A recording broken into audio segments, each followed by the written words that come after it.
হ্যাঁ, আমার কাজ নাই আজকে প্রায় 4 মাস ধরে টুকিটাকি হালকা পাতলা কাজ হয়, সংসার তো চলে না ওইটা দিয়ে। আসলে কাজ নাই, এটা একদমই সত্যি কথা। এটা কান্না করতেছিলাম, সেটা হচ্ছে গিয়ে যে মানে হঠাৎ আমার বাচ্চাদের কথা মনে পড়লো না। এটা সব বাবা মাই এই কাজটা করবে। তো ইমোশনালি ওইটা চিন্তা করে আমার চোখে পানি আসছিল যে কাজ নেই।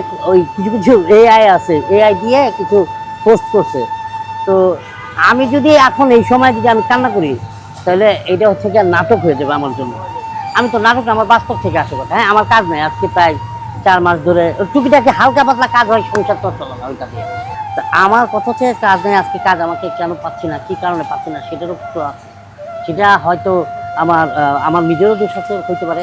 আবার জানি না কি কারণ হয়েছে। আজ থেকে 4 বছর আগে, জানি না বলতে গেলে কি, ইউটিউবের একটা ব্যাপার স্যাপার আছে। আজ থেকে 4 বছর আগে ইউটিউবে আমি ধরেন যে কাজ করি নাই, 5 বছর আগে। তো আমার সিরিয়ালের কাজ ছিল, অনেকগুলো সিরিয়ালের কাজ ছিল। হঠাৎ হঠাৎ সবগুলো সিরিয়াল শেষ হয়ে যায় না, এর ফাঁকে ধরেন যে মাঝখানে একটা গ্যাপ করে দেয়। গ্যাপে একটা দুটো কাজ করতে করতে অনেকগুলো ইউটিউবের কাজ করে ফেলি।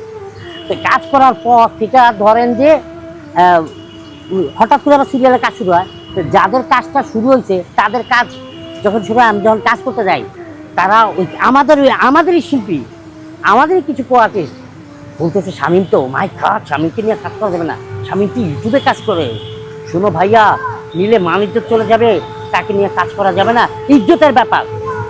এখন ইজ্জতের ব্যাপার করে দিয়েছে না আমার ডিরেক্টর ব্রেন ওয়াশ করা। এখন তারা তো আমাকে বাদ দিয়ে দিচ্ছে যে এক সিনিয়র হয়তো 2-10 পরের আছে, তারপর পরবর্তী নাই। আমি কিনছে স্বামী পুরো মরে গেছে, বাদ দিয়ে দিল। এখন এই যে আস্তে আস্তে যে আমি মিডিয়া থেকে বাদ হয়ে গেলাম, এখন এটার জন্য তো দায়কে ইউটিউব। তারাই বললো ইউটিউব দায়। আচ্ছা ভাই, 4 বছর 5 বছর আগে ইউটিউবকে দায় করছেন, তাহলে এখন কি করতেছেন? এখন না, তারও আগে 2-3 বছর ধরে আপনারা কি করতেছেন? এখন ইউটিউবে দামি দামি নাটক হচ্ছে, অনেক বাজেটের নাটক হচ্ছে, ওই ইউটিউবের সুপারস্টারদের কিনে এখন আপনারা সিরিয়ালও বানাচ্ছেন। আমার তো দোষ নাই।